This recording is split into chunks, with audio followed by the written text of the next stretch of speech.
strategic and protected reserves. Then China invested in processing technology. Like all ores, rare earth has to be extracted and processed. And China took the lead in doing that.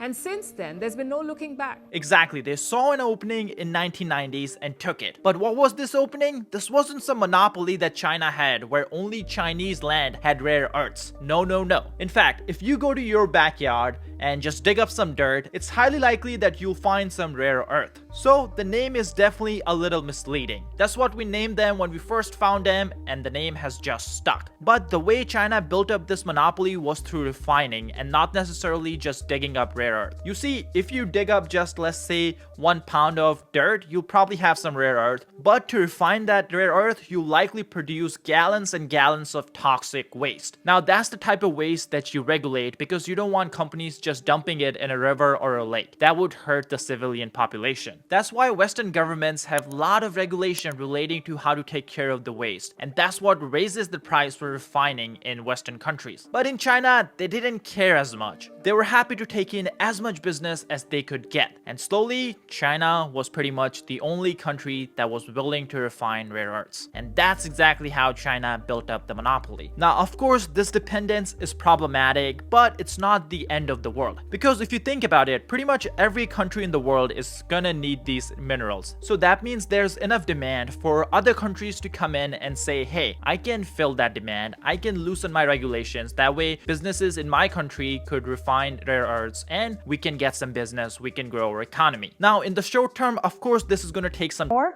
The full video is already on the channel. Subscribe.